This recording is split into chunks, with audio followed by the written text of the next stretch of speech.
तो आज मैं आप लोगों को ASP.NET MVC के अंदर वेब API बनाना बताऊंगा कि वेब API क्या होती है। तो इसके कुछ स्टेप्स की मैं बात करता हूँ यहाँ पर। ASP.NET web MVC web API, पहले इसको समझो ये होती क्या है, ठीक है। यहाँ देखिए, जो वेब API आप पढ़ रहे हो वो एक फ्रेमवर्क है। ASP.NET का एक फ्रेमवर्क होता है और इसको इस्तेमाल में लाया जाता है रेस्टफुल सेवाएं अपनी एप्लीकेशन को देने के लिए। अब इसको अगर मैं मेन पॉइंट्स आपको समझाऊं तो आप जल्दी समझ जाएंगे। मान लीजिए ये एक रेस्टोरेंट है, दिस इज द रेस्टोरेंट। अब इस रेस्टोरेंट में एक कॉर्नर ऐसा होगा जहाँ पर खाना बनता है, शेफ वगैरह काम करते हैं। और इस रेस्टोरेंट में एक ऐसी रूम्स होते हैं जहाँ पर कस्टमर आता है, टेबल पे बैठता है और अपना ऑर्डर डालता है। समझ में आया? अब कोई कस्टमर जब आता है आपके रेस्टोरेंट में तो वो इस रूम में नहीं जाता, शेफ से मुलाकात भी नहीं करता और उसको नहीं बोलता कि मुझे ये खाना दे दो। तो होता क्या है कि उसके पास एक मेन्यू चार्ट होता है हर टेबल पे। होता है कि नहीं होता? मेन्यू चार्ट होता है। अब उसको जो ऑर्डर देना होता है वो उस मेन्यू चार्ट में से उस ऑर्डर को पढ़ता है और वो ऑर्डर इसको नहीं देता, वो ऑर्डर देता है एक बीच में एक इंटरफेयर होता है बीच में जो हमारा इंफॉर्मेशन यहाँ तक लेके जाता है। उसको आप वेटर के नाम से जानते हो। वेटर नाम का एक बंदा भी होता है होटल में, कभी भी जाओगे तो आप वो मेन्यू पढ़ के उस वेटर को देते हो। वेटर आपका मेन्यू ले जाता है और वो उस शेफ से जाके उस रूम में जाके जहाँ पे वो डाटा एक्चुअली बन रहा होता है वहाँ से वो डाटा आपको परोस के दे देता है। समझ में आ गया? तो यहाँ पर ये जो सेवा आपको मिल रही है, बीच में एक इंटरमीडिएटर है जो आपको ये सेवा प्रदान कर रहा है, इसी चीज़ को ASP.NET MVC में भी किया जाता है। यहाँ पर ये वेब API है। कई बार ऐसी एप्लीकेशन हमें बनानी होती है जहाँ पर डाटाबेस का राइट हम क्लाइंट को नहीं देते, हम पूरा डाटाबेस क्लाइंट को नहीं देते। अब क्लाइंट ने मुझे कहा कि मुझे इस डाटाबेस से डाटा चाहिए, तो नॉर्मली हम कहेंगे कि चलो ठीक है, आप ये डाटाबेस का टेबल वगैरह का पूरा ID पासवर्ड ले लेना। तो राइट मिल गया उसको, तो बड़ा दिक्कत हो जाएगा क्योंकि वो डाटा उसको कहीं पर यूज़ करना है किसी भी जगह पर। तो हम उसको एक API बना कर देते हैं, रेस्टफुल API। वो उस API की मदद से उस डेटाबेस में से डाटा निकाल लेता है, लेकिन डाटाबेस का एक्सेस नहीं होता उसके पास तब भी, सिर्फ वो डाटा निकाल सकता है, फिर डाटा को मैंने लेके कहीं भेजे। जैसे कोई ऑनलाइन वेबसाइट होती है, जैसे अब वहाँ पर किसी का डाटा पड़ा हुआ है किसी कंपनी में। अब उस कंपनी ने किसी को हायर किया और उसको बोला कि यार ये डाटा यूज़ करके ये बनाओ, तो वो कंपनी वाले कहेंगे मुझे टेबल का एक्सेस दे दो, तो वो एक्सेस नहीं देगी, उसको API दे देगी कि डाटा यूज़ करना है ना आपको हमारी साइट का, तो ये इसकी API है, इसको कॉल करके आप डाटा निकाल लेंगे और आप काम कर सकते हो। तो उसी API की मैं यहाँ पे बात कर रहा हूँ। समझ आ गया मतलब कि डाटा का कंट्रोल उसके हाथ में लेके डाटाबेस में से डाटा कैसे निकालें। ओके, पूरा प्रोजेक्ट आपके पास है, कोई भी एप्लीकेशन आपने बनाई, आपने फलाना एप्लीकेशन बना दी, डाटा पड़ा हुआ है, आपको किसी को डाटा देना है तो टेबल थोड़ी ना दोगे यार उसको API बना के दोगे कंपनी को, तो ये डाटा आपको उठानी है, API मैंने दे दिया, आप इससे डाटा उठा लो, वो डाटा उठा लेगी। तो इसके लिए API की नीड होती है। अब यहाँ से इसको पढ़िए। तो ये एक MVC सेवा आपको प्रदान करता है MVC फ्रेमवर्क के ऊपर, जो इसी प्लेटफॉर्म पे चलता है। यही काम आप लोग ASP.NET में करते थे डाटाबेस से डाटा उठाने के लिए, लेकिन वहाँ पर वो अलग ही कॉन्सेप्ट था। वहाँ पर डाटाबेस से डाटा नहीं उठा रहे थे, वहाँ पर तो यूज़ करते थे, कॉम्पोनेंट बनाते थे। यहाँ पर API के माध्यम से हम डाटा एक्सेस करते हैं, ठीक है, किसी डाटाबेस का डाटा एक्सेस करते हैं बिना उसको डाटाबेस का राइट्स दिए डाटा निकालने के लिए। अब इसके कुछ मेन पॉइंट हैं, इन पर फोकस करते हैं। तो इसका मेन पॉइंट क्या है, जैसे यहाँ पर बताया गया कि जो API होती हैं ये एंड पॉइंट पर फोकस करती हैं। इनका मेन कारण होता है डाटा से डाटा निकालना, दैट्स फिनिश। कैसे भी निकले डाटा आना चाहिए उसके पास। और ये जो डाटा उसको मिलता है ना, जब ये डाटा का फॉर्मेट उसको प्राप्त होता है, तो डाटाबेस से डाटा उसको ऐसे नहीं मिलता टेक्स्ट फॉर्मेट में, उसको या तो वो डाटा JSON में मिलेगा या XML में मिलेगा, ठीक है। तो आपको वो डाटा या तो XML के फॉर्मेट में मिलेगा पूरा क्लाइंट का, या फिर JSON के फॉर्मेट में मिलेगा। इसी डाटा को फिर आगे किसी भी प्रोजेक्ट में वो यूज़ करते हैं। इसमें कुछ मेन पॉइंट है, इन पर हम फोकस करते हैं। पहला मेन पॉइंट आता है मॉडल। आप सभी को पता होगा MVC के अंदर मॉडल नाम का एक फोल्डर होता है जिसमें हमारा सारा डाटा कंटेन होता है, तो डाटा आपका सारा मॉडल में रहेगा। फिर एक और फोल्डर आपके पास होता है कंट्रोलर, इसमें आप अपने API के कोड लिखोगे, डाटा कैसे आएगा कैसे नहीं आएगा, ये कोडिंग कहाँ लिखोगे, ये कंट्रोलर में आपको लिखनी पड़ेगी API बनाते वक्त। फिर होती है राउटिंग। इसमें जो राउटिंग होती है नॉर्मल प्रोजेक्ट की राउटिंग से थोड़ी अलग होती है। आप नॉर्मल प्रोजेक्ट को याद करो, उसकी जो राउटिंग होती थी वहाँ पर आप राउटिंग में सबसे पहले कंट्रोलर का नाम देते थे, उसके बाद मेथड का नाम देते थे ना। यहाँ पर अजीब होता है, यहाँ पर एक्शन मेथड होते ही नहीं है। अभी तक हमने पढ़ा था कि कंट्रोलर में एक्शन मेथड होते हैं, बट यहाँ पर कंट्रोलर में एक्शन मेथड ही नहीं होते। तो यहाँ पर जब आप राउटिंग देंगे किसी वेब API को चलाने के लिए, वहाँ पर आपको लिखना होता है सबसे पहले API और फिर कंट्रोलर का नाम। क्या लिखते हैं वहाँ पे हम URL में? API लिखना है बस, API, और उसके बाद कंट्रोलर का नाम। मेथड नहीं होते इसमें, ठीक है।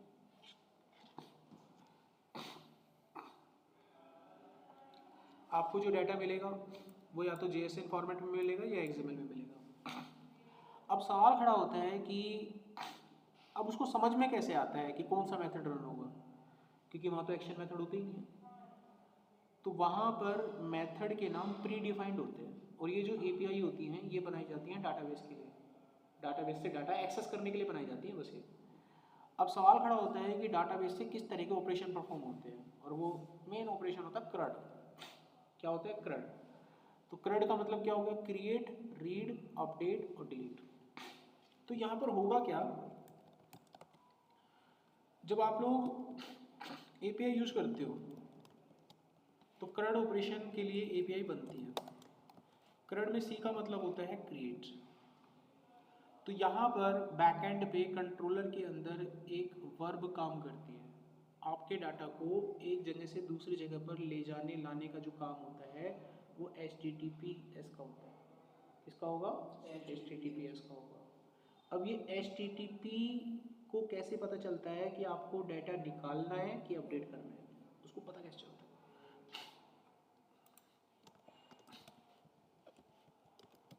इन API, वेब API,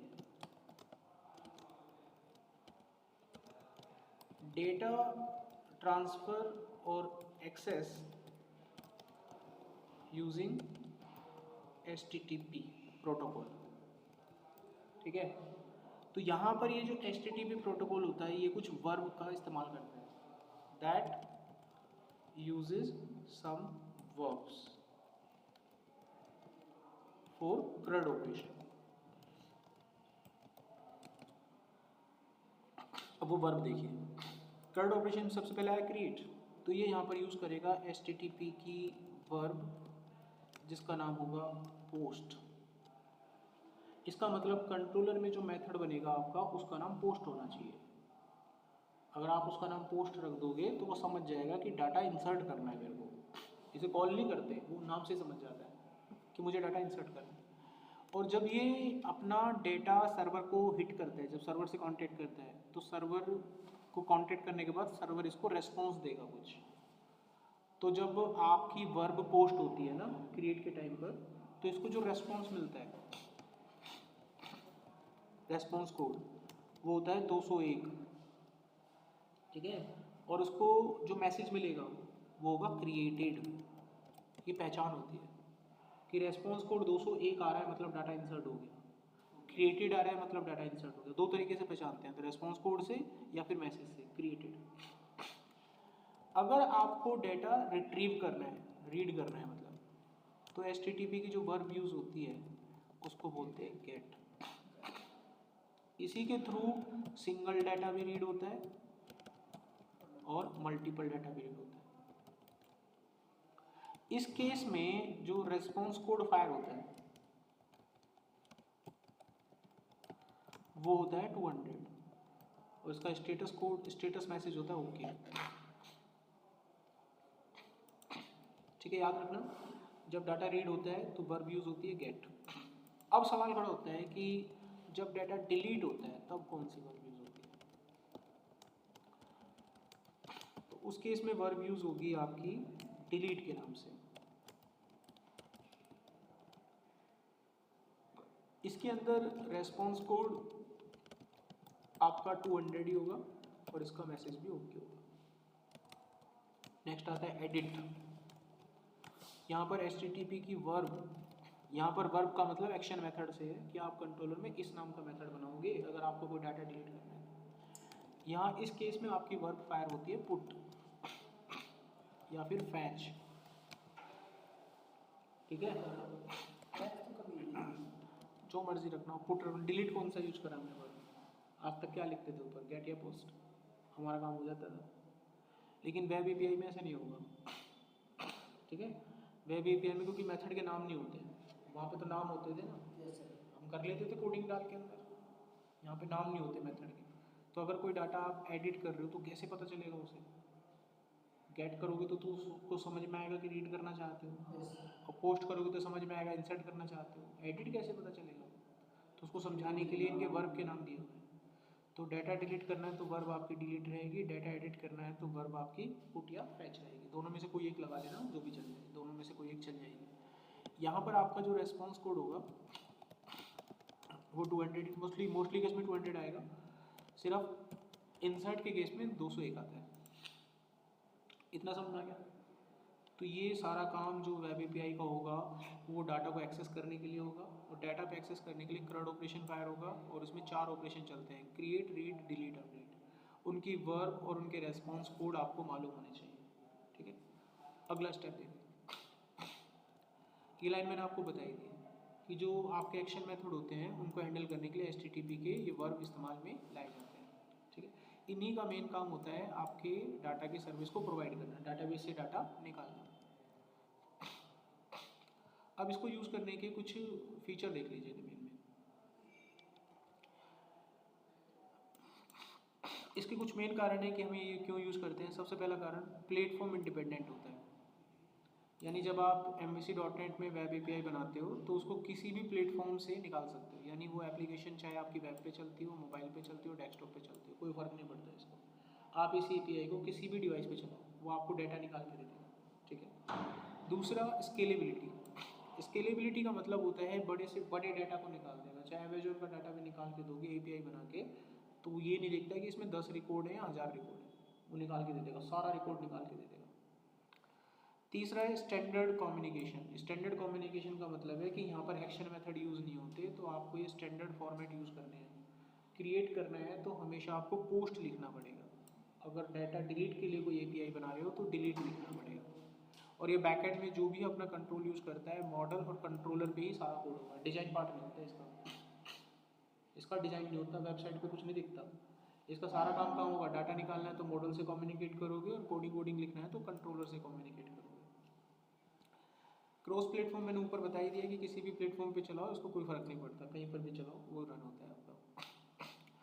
और इस फ्रेमवर्क को एंगुलर, अगर रिएक्ट वगैरह भी पढ़ते हो तो वहाँ पर भी यूज़ करके आप डाटा निकाल सकते हो। MVC या SQL का कोई डाटा है और वो डाटा आपको रिएक्ट में चाहिए, तो रिएक्ट में भी अगर ये API आप चलाओगे तो डाटा निकल के आएगा आपके पास, किसी पे भी चलाओ। और आमतौर पर इसे तभी यूज करते हैं जब हमें डाटा को आसानी से निकाल के क्लाइंट को देना हो, अगर उसे कहीं ज़रूरत है, ना कि उसको पूरा डाटाबेस का एक्सेस दे दोगे आप। कोई अगर आपने हल्दीराम या जियो की कोई वेबसाइट या किसी लाइव प्रोजेक्ट पे काम कर रहे हो और उसकी किसी थर्ड पार्टी को कोई डाटा चाहिए, तो कंपनी के ओनर ने आपको बोला कि भाई ठीक है, आप फलाना कंपनी आपसे डाटा मांग रही है, आप उसको डाटा दे दो। अब तुमने उसको वो दे दिया, एक्सेस दे दिया डाटाबेस का, डाटा ख़राब कर दिया, तो कंपनी तुम्हारी बात लगा देगी। उसने डाटा देने के लिए कहा था, समझ गए। तो उसकी API बना के आपको देनी है, या वो खुद से बोल देंगे कि API आप दे दो, आप उसे चलाओ। जैसे एग्जाम्पल के रूप में जब आप गूगल का कोई मैप किसी वेबसाइट पे चलाते हो, तो गूगल हमें गूगल का कोड नहीं देता, API दे देता, उसको चिपका देते हैं वहाँ पे गूगल के नक्शे की, और वो API से गूगल का नक्शा आ जाता है हमारे पास। गूगल हमें कोड देगा, भागा के मारेगा, कोड चाहिए तुम्हें, तुम ही लोगे कोड को। समझ आ गया हमें। तो यहाँ पर अब मैं एक डाटाबेस यूज करूँगा जिसमें एक टेबल होगी और उसके ऊपर आपको API बना के बताऊँगा। ऐसे ही सेम आपको एक प्रोजेक्ट बनाना होगा जिसमें एक डाटाबेस होगा, एक टेबल होगी। मैं आपको बता दूंगा टेबल में ये फील्ड आप रखिए और ये निकाल के दिखाइए, ठीक है। तो सबसे पहले हम ये डाटाबेस एक बार चेक कर लेते हैं। SQL को ऑन करेंगे हम अपना।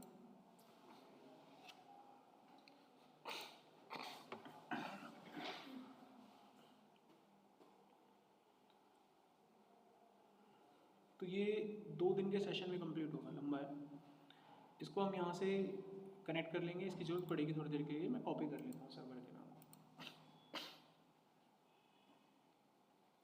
इसके बाद न्यू क्वेरी एडिटर विंडो पे आप जाएंगे। हमारे केस में जो डाटाबेस है उसका नाम MyDB, एक बार चला के देखते हैं, यूज़ MyDB। अब इसके बाद एम्प्लॉय टेबल इसमें बताई गई थी, एक बार देख लेते हैं, सिलेक्ट स्टार फ्रॉम एम्प्लॉय। तो ये डाटा इसमें पड़ा हुआ दिख रहा है। अब ये डेटा मुझे निकालना है पूरा, इसकी मेरे को API चाहिए कि हाउ टू गेट डेटा। देखो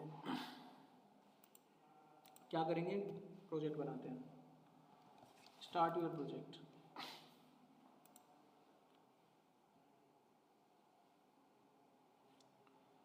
फाइल पे जाएं, न्यू प्रोजेक्ट। अब आप प्रोजेक्ट को डायरेक्ट यहाँ से नहीं बनाएंगे, ठीक है, यहाँ से लेंगे एम्प्टी वेबसाइट, ये जो दिख रही है आपको, इस वेबसाइट को लेना है, ओके करना है, क्योंकि अब आप कोई प्रोजेक्ट नहीं बना रहे हो जिसमें व्यू वगैरह चलाना है आपको। इसका नाम मैंने दे दिया वेब API। आप जब 2022 पे काम करोगे तो उसमें ढूंढ लेना, ऐसे आना चाहिए लिखा हुआ ASP.NET वेब एप्लीकेशन। अभी आपके फिलहाल ये आता होगा लिखा हुआ MVC करके, तो आपको ये ढूंढना पड़ेगा। जब आप करोगे, जब ढूंढना है आराम से, ये ढूंढ लेना बस, बाकी का काम पे ध्यान दो खाली। जब नेक्स्ट, इसको सिलेक्ट करने के बाद अपनी API का नाम देना है। अब API किस चीज़ की बना रहे हो, तो प्रोजेक्ट को नाम वही दे दो। मैं यहाँ पर API बना रहा हूँ एम्प्लॉय की, तो मैं यहाँ पर लिख देता हूँ एम्प्लॉय API। ये मैंने प्रोजेक्ट को नाम दे दिया, इस नाम से मैं इसको ढूंढ पाऊँगा। अब हम इसको ओके कर देंगे। ओके करोगे तो यहाँ पर आपको MPT सेलेक्ट करना है और इस बार आपको बताना है कि आपको वेब API बनानी है, MVC नहीं लेना है, आपको वेब API बताना है। वो ऑटोमेटिकली अपना ले लेता है। वेब API बनती है MVC में, समझ में आ गया, किस में बनती है, MVC में बनती है, सिंपल है, अपने आप ले लेगा। इसके बाद इसको ओके कर देना, ये आपको स्ट्रक्चर बना के दे देगा। ऐसे कुछ आपको दिखेगा, दिख रहा है, इसमें देखो व्यू होता ही नहीं है। अगर आप कोई प्रोजेक्ट बना रहे हो वहाँ पर व्यू आ रहा है तो सोच लेना तुमने गलत एप्लीकेशन खोल दी है, ठीक है, होता ही नहीं है, व्यू का फंडा ही नहीं है इसमें। अब सबसे पहला काम क्या करना है कि मुझे वो डाटाबेस क्लास का, जो डाटाबेस मेरे पास है उससे यहाँ पे क्लासेस तैयार करनी है। तो मेरे पास ऑलरेडी पहले से डाटाबेस बना हुआ है और आपको पहले से डाटाबेस बना हुआ ही मिलेगा वेब API में, समझिए। तो यहाँ पर कौन सी अप्रोच यूज होगी, डाटाबेस फर्स्ट अप्रोच। तो अब हम यहाँ वो अप्रोच यूज करेंगे। कैसे करना है, राइट क्लिक करो और ऐड करो यहाँ पर न्यू आइटम। यहाँ से आप डेटा सेलेक्ट करो ADO.NET एंटिटी डेटा मॉडल, और मैं अपने इस मॉडल को नाम दे दूंगा एम्प्लॉय मॉडल, कुछ भी दे देना। ऐड करना है, फिर आपको नेक्स्ट करना है। अब यहाँ कनेक्शन बना लो, तो हमारे सर्वर का नाम हमें यहाँ डालना है। यहाँ से आपको डाटाबेस सेलेक्ट करना है, हमारा डाटाबेस था MyDB। इसको टेस्ट कर लेना, कोई दिक्कत होगी तो फिर से रिकनेक्ट करना है। ओके हो रहा है कनेक्शन। अब आप ओके करेंगे, यहाँ पर ये आपको आपकी क्लास बना के देगा वेब कॉन्फ़िग में, जो क्लास बनेगी, जो स्ट्रिंग बनती है। तो मैं इसको नाम MyDB एंटिटीज़ की जगह पर कॉन्टेक्स्ट, क्योंकि डाटाबेस जो स्ट्रिंग होती है कॉन्टेक्स्ट हम उसको एक्चुअली नाम देते हैं, तो हम उसको कॉन्टेक्स्ट लिख देते हैं। इसके बाद ऐसे बनाते थे ना क्लास का नाम, जो आपके डाटाबेस का नाम होता था पीछे कॉन्टेक्स्ट लिखना होता था। इसके बाद आपको नेक्स्ट करना है, जो भी फ्रेमवर्क आ रहा होगा डिफ़ॉल्ट, जो भी लेटेस्ट हो उसको सिलेक्ट करना है। 6 आ रहा है तो 6, 7 आया 7, 8 आ रहा है 8, जो भी लेटेस्ट हो, उसके बाद नेक्स्ट कर देना। अब ये आपको वो डाटाबेस उठा के इसकी सारी टेबल दिखाएगा। इसमें एक टेबल है, मुझे एक टेबल का उठाना है, तो सारी दिखा रहा है, तो सारी का लेके हमें करना क्या है, मुझे किसका बनाना है, एक टेबल का बनाना है। कौन सी टेबल थी, वो एम्प्लॉय, जिसकी भी आपको API बनाने है उसको सिलेक्ट कर लेना। इसके बाद यहाँ पर ओके करना। ओके करने से पहले यहाँ पर देखो नेम स्पेस का नाम है, API ले लो, किसी की भी क्लास बना के दे देगा, लेकिन API की कोडिंग तो एक के लिए करेंगे ना, किसी एक डाटाबेस से उठाने के लिए। मैं लिख लिया यहाँ पर एम्प्लॉय। इसके बाद यहाँ पर ये नेम स्पेस पूछेगा, तो ये आपको यहाँ पर दिख रहा है माई डी बी मॉडल, इसको यही रहने देंगे, इसको नहीं करेंगे। इसके बाद आप इसे फिनिश कर देना।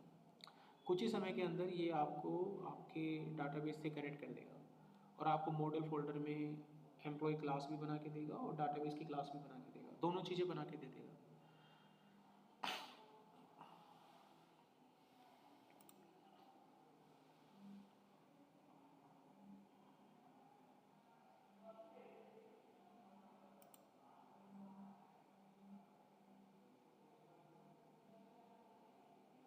तो यहाँ पर आप देखेंगे कि इसने वो काम कर दिया है जो एक्चुअली हमें करवाना था, इसने क्लास बना के दे दी है हमें। अब यहाँ पर आप देखो ये इसने क्लास बना के दे दी, ये आपके काम की क्लास आ गई, इसमें सारे एट्रीब्यूट आ गए, आईडी, नेम, सिटी, सैलरी, इसने बना दिया हमारे लिए। दूसरा इसने हमको डाटाबेस की क्लास भी बना के दी होगी और मैंने यहाँ पर डाटाबेस क्लास को नाम दिया था माई डी बी कॉन्टेक्स्ट, तो वो भी इसने बना के दे दी। और इस क्लास के अंदर उसने मुझे वो क्लास भी ऐड करके दी होगी, देखिए यहाँ पर इसने वो क्लास भी ऐड कर दिया एम्प्लॉय वाली, सब कुछ हो गया। और उसने कनेक्शन स्ट्रिंग भी मेरी ऐड कर दी है यहाँ पे, ये रही।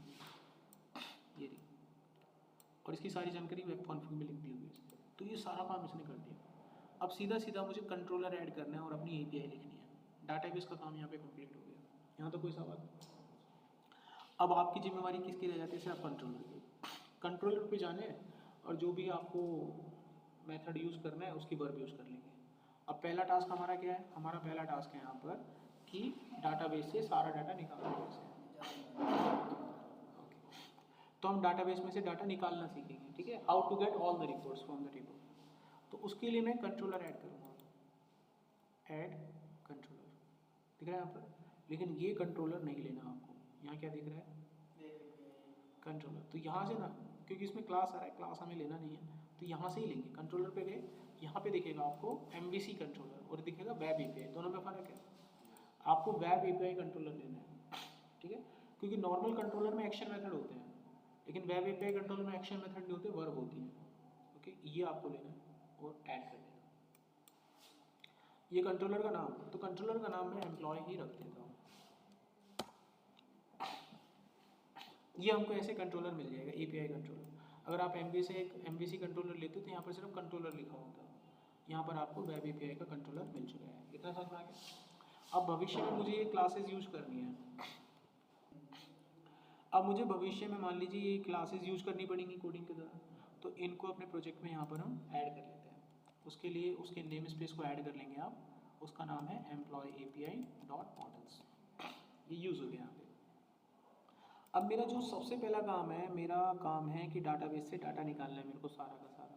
तो वो कैसे निकालेंगे? हम यहाँ पे लिखेंगे पब्लिक।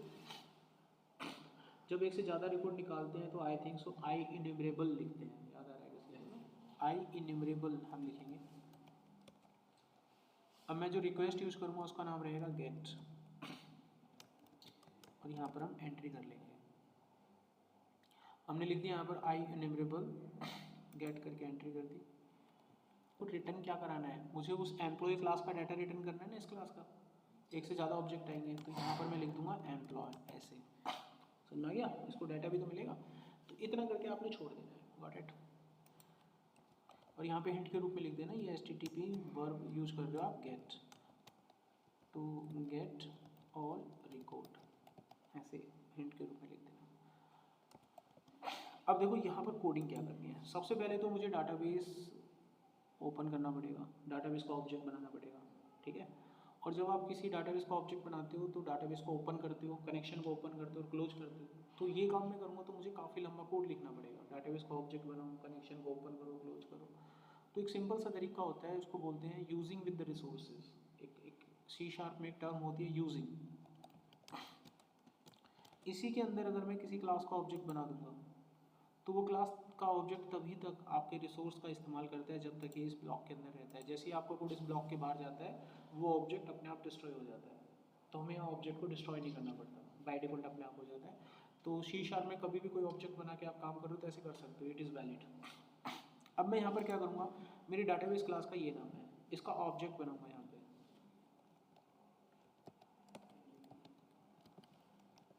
अब मुझे यहाँ पर ना तो इसका कनेक्शन ओपन करना है ना क्लोज, क्योंकि ओपन होकर खुद क्लोज हो जाएगा।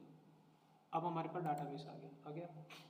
अब इस डाटाबेस से मैं ये वाली क्लास यूज करूँगा, ये वाली क्लास। और इस क्लास को हम रिप्रेजेंट करेंगे किस प्रॉपर्टी से, एम्प्लॉय। तो मैं यहाँ पर डी भी लिखूँगा, उस क्लास को यूज करूँगा और इस क्लास से कहूँगा कि तुम सारा डाटा भेज दो मेरे को। तो यहाँ पर लिख के मैं लिखूँगा टू लिस्ट, ये मेरे को सारा का सारा डाटा रिटर्न कर देगा। तो यहाँ पर मैं एक स्टेटमेंट यूज कर लूँगा रिटर्न। तो हमारी पहली एपीआई बन गई। ये मेरे को उस डाटाबेस का एम्प्लॉय टेबल का सारा डेटा निकाल के दे देगा। अब इसका राउटिंग हम सेट करेंगे कि जब मैं इस प्रोजेक्ट को चलाऊँ तो मेरा कौन सा कंट्रोलर रन होना चाहिए, एम्प्लॉय नाम का। तो यहाँ राउटिंग होती है, देखो ऐप स्टार्ट में। ऐप स्टार्ट में जब राउटिंग आप देखोगे तो राउटिंग यहाँ पर बताई गई है कि जब आप इसको सेट करोगे तो यहाँ पर डिफ़ॉल्ट आप सेट ही नहीं कर सकते, ठीक है। आपको तरीका बताया गया यहाँ पर, बस बताया गया डिफ़ॉल्ट बाय डिफ़ॉल्ट आईडी लेता है, नथिंग ऑप्शनल है, नहीं डालना, हमें खुद से नहीं करना यहाँ पर। तो यहाँ पर अगर आपको जब एपीआई चलाने का मौका मिलेगा तो आपको उसके यूआरएल में सबसे पहले लिखना है एपीआई और अपने कंट्रोलर का नाम।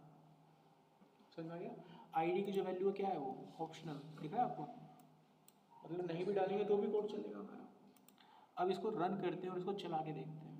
तो आपको अपने कंट्रोलर का नाम याद होना चाहिए, बस एप्लीकेशन को चलाने से पहले बिल्ड कर लेना और ये रन कर देना।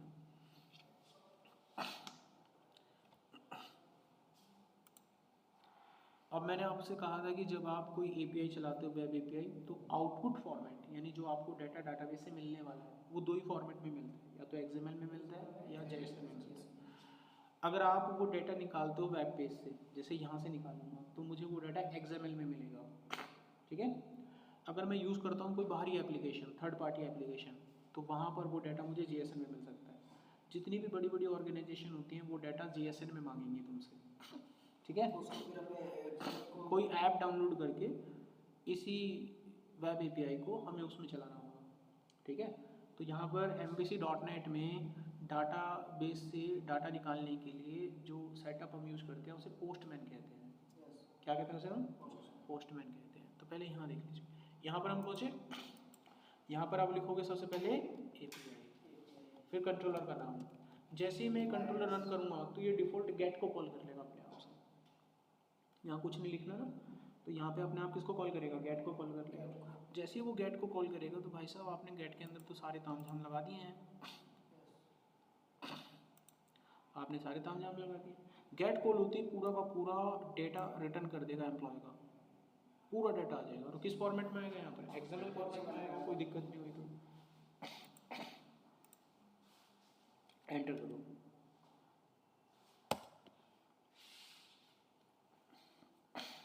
देखो ये डाटा पूरा का पूरा आपको किस फॉर्मेट में मिल रहा है, अब चेक कर लो, यही थी ना डिटेल, सिटी उसकी परहोल 1, उमेश कुमारी 31,000, चेक करना है।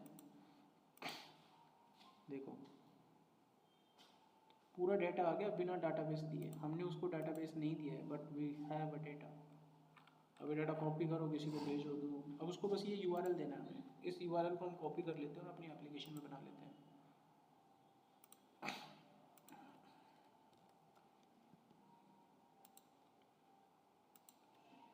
यहाँ पे लिख लेते हैं ये गेट का यूआरएल हो गया, दैट्स फिनिश, बन गई एपीआई।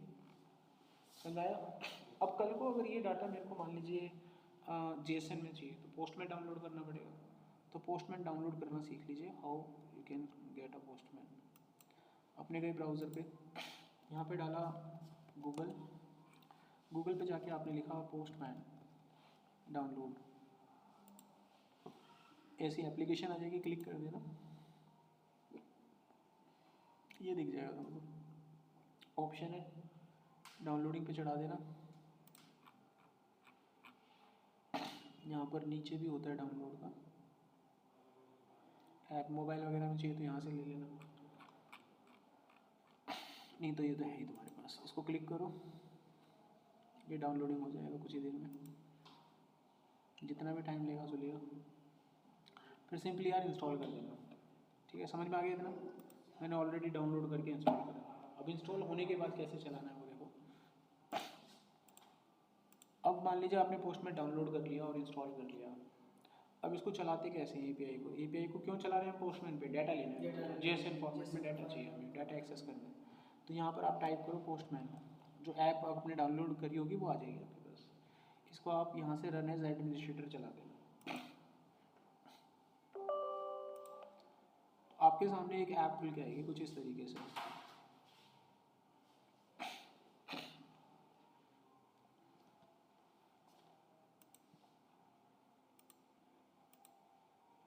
तो अभी हो रहा है प्रोसेस, नहीं आ जाता आगे एक खुल के ऐसे कुछ आएगा, तो थोड़ा और टाइम ले रहा है लेने को, ऐसे आ जाएगा। ठीक है, तो ऊपर ये बटन नहीं आएंगे, मैं इनको डिलीट कर लेता हूँ, ऐसे आएगा खाली। मैंने भविष्य में कभी कुछ बनाया होगा तो हिस्ट्री दिख जाएगी, मैंने कौन कौन सी इसमें एपीआई निकाली होगी कभी। ठीक है, देखो कितनी सारी एपीआई, सर्च भी कर सकते हैं कभी मैंने कोई डेट वेट डाल के। अब हम कैसे निकालें यहाँ पे, देखो ये दिख गया आपको, इसका मेन काम यही है भाई, एपीआई क्लाइंट है ये क्लाइंट मशीन है जिसमें एपीआई डाल के डाटा निकाला जाता है, बस एपीआई होना चाहिए तुम्हारे पास। अब एपीआई है हमारे पास, टेस्ट कर लेंगे हम यहाँ पे निकल रहा है कि नहीं निकल रहा। क्लाइंट यहाँ से निकालते हैं किसी भी ऑर्गेनाइजेशन में। यहाँ पर प्लस पे क्लिक करा, वर्ब डाली, कौन सी वर्ब है, गेट, यहाँ पे यूआरएल डाला, तो हमारे केस में जो यूआरएल है वो डाल देना। हमारे केस में क्या आ गया यूआरएल, हमारे केस में यूआरएल था। ठीक है, और इस यूआरएल को यहाँ पे डाल देना और फिर सेंड करना है। लेकिन ये चलेगा जब तुम्हारी वो एप्लीकेशन सर्वर पे रन हो रही होगी। मैंने तो बंद कर दिया उसे, बंद है। जब एप्लीकेशन ही नहीं चल रही तो ऑनलाइन नहीं है डाटा ये, और जब ये ऑनलाइन नहीं है एपीआई तो चलेगी ही नहीं। समझा भी गाने, तो सर्वर पे चलनी चाहिए आपकी। जैसे आप याद करो ASP.NET पे वेब सर्विस चलनी चाहिए थी, जब वो चलती थी तभी वो कंपोनेंट काम करता था। तो ये एपीआई भी तभी काम करेगी जब वो चल रही होगी सर्विस आपकी। ठीक है, तो इसको चला दो पहले। देखो मैं बिना चलाए कॉल करता हूँ तो क्या होता है, कुड नॉट सेंड रिक्वेस्ट, कुछ नहीं मिला उसे। ठीक है, तो भाई उसने मना कर दिया साफ साफ, तो हम कहेंगे कि चला देते हैं उसे। हम गए एप्लीकेशन पे और हमने इसको चला दिया। जब एप्लीकेशन चलती है तो यहाँ पे सर्वर का पोर्ट नंबर एक्टिवेट हो जाता है, और यही पोर्ट नंबर उस एपीआई में होता है जब भी चलता है वो। और जब वो आप चला रहे होते हैं ना तो पोर्ट नंबर आपको उसको मिलता नहीं है, चलता नहीं है। अभी चल गई है, यहाँ डाल के चलाने की जरूरत नहीं है, चल गया आपका पोर्ट नंबर, चल गया ना, ओके हो गया। आपकी एप्लीकेशन चली हुई होनी चाहिए बस। ये देखो ये एप्लीकेशन जो ही हमने चला दी है, चालू है। अब मैं अपने पोस्टमैन पे जाके इसको चलाता हूँ। देखो अब देखो डेटा मिल गया, स्टेटस कोड मैंने बताया था ना आपको क्या आएगा जब डेटा डालोगे। देखो आ गया, ये सारा डाटा जो आपको यहाँ दिख रहा है ये JSON होता है। देखो ये डाटा चाहिए होता है क्लाइंट को, बस ये डाटा। अब इसका वो कहीं मर्जी यूज करे। समझ में आ गया कहानी, कोई क्वेश्चन यहाँ पे? अब एक पॉइंट और पढ़ा देता हूँ आज की क्लास में, बाकी के ऑपरेशन कल की क्लास में पढ़े करेंगे। अब इसमें जो अगला पॉइंट है वो ये रहेगा कि हमने ये एप्लीकेशन बनाई, ये तो सारा डाटा निकाल दिया, हम चाहते हैं पर्टिकुलर एम्प्लॉय का डाटा निकालना। जब मैं उसकी आईडी डालूँ तो उसका डाटा निकलेगा नहीं, एक पर्टिकुलर डाटा निकालना है। ये हम कैसे बना सकते हैं, देखो उस ऐप को बनाने के लिए यानी उस एपीआई को बनाने के लिए आपको एक काम करना होगा। आपको ये मेथड फिर से बनाइए एक और, ठीक है।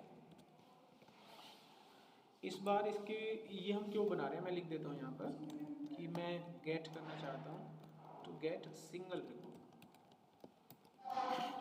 तो सिंगल रिकॉर्ड आईडी के आधार पर गेट करेंगे, तो मैं यहाँ पर एक आईडी पास करूँगा, ऐसे आईडी। अब क्योंकि एक सिंगल रिकॉर्ड यहाँ पे पास होगा तो एक ही ऑब्जेक्ट रिटर्न होगा एम्प्लॉय का, तो आई इन्यूमरेबल की ज़रूरत नहीं पड़ेगी। अब वो सिंगल ऑब्जेक्ट मैं यहाँ पर कैसे निकालूँ, उसके लिए एक मेथड होता है फर्स्ट और डिफ़ॉल्ट, ठीक है।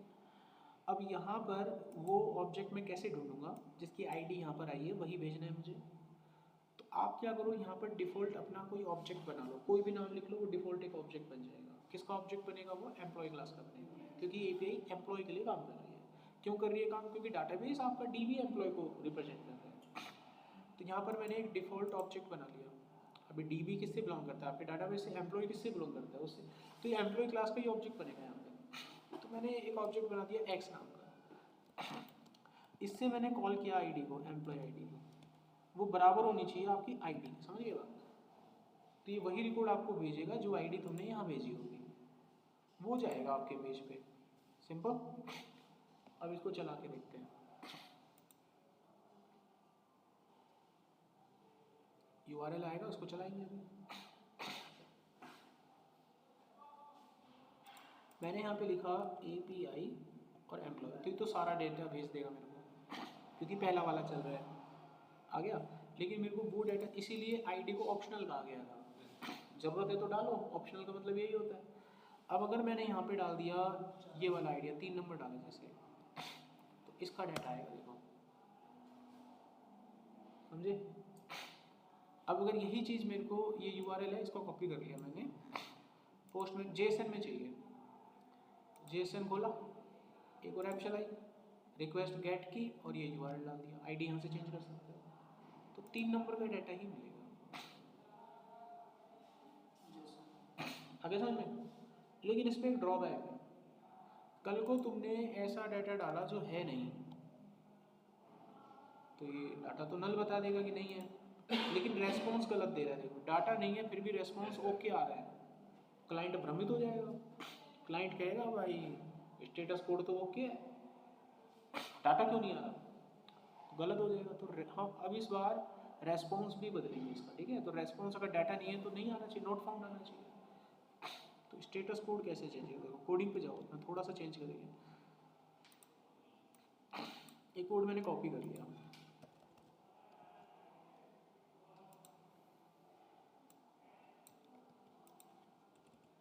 यहाँ पे पेस्ट कर दिया, इस कोड को कमेंट कर देता हूँ ताकि ख़राब ना हो। इस बार आप यहाँ पर ये क्लास पास नहीं करेंगे, क्योंकि हम एक रेस्पॉन्स पास करेंगे। उस क्लास का नाम होता है HTTP रेस्पॉन्स मैसेज, ठीक है। अब जो डाटा आप निकाल रहे हो ना, उस डाटा को एक वेरिएबल में स्टोर कर लो आप, वेरिएबल का नाम आप ले लो EMP, तो वो एम्प्लॉय का ऑब्जेक्ट इसमें आ जाएगा निकल के। अब यहाँ पर आप क्या करो, चेक करो, अगर EMP की वैल्यू नल नहीं है, इसका मतलब रिकॉर्ड मिल गया उसको, रिकॉर्ड मिल गया। अगर ऐसा नहीं है तो एल्स पार्ट में आ जाओ, मतलब रिकॉर्ड नहीं मिला। तो जब रिकॉर्ड नहीं मिला तो यहाँ से हम अब स्टेटस कोड अलग भेजेंगे, नॉट फाउंड का। कैसे भेजते हैं, हम यहाँ लिखेंगे request dot create response,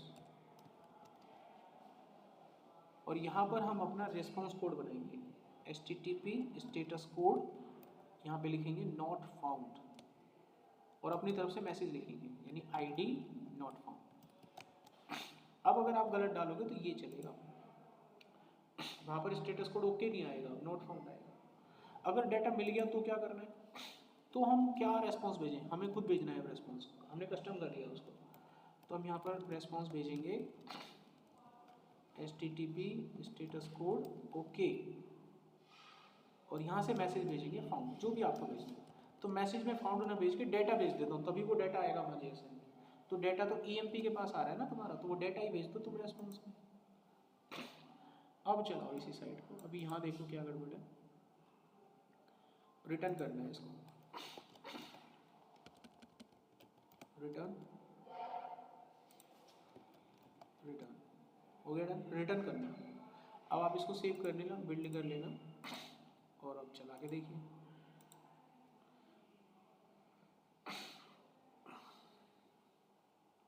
XML पे चला के देखो, देखो क्या रिस्पॉन्स आता है। कोई ऐसी आईडी डालो जो है नहीं तुम्हारे पास, अभी तो सारा आ जाएगा। लेकिन अब अगर मैं ऐसी आईडी डालता हूँ जो है तो आ जाएगी, है तो आ ही जाएगा। लेकिन तुमने कोई ऐसा डाल दिया जो नहीं है, अब देखो क्या आ रहा है लिखा हुआ। अब इसी चीज़ का फ़ायदा उठाते हैं, यहाँ पर चलते हैं। ये था, अभी मैं डाटा डालता हूँ 3 वाला, तो आ जाएगा, डाटा आना चाहिए क्योंकि मैंने भेजा था डाटा, स्टेटस कोड भी ओके भेजा था। लेकिन आपने ऐसा डाटा भेजा जो नहीं है, अब देखो आराम से ID नोट फाउंड आ गया, स्टेटस कोड देखो क्या आ रहा है, समझ में आ गया का काम कैसे करना है। तो ये था आपका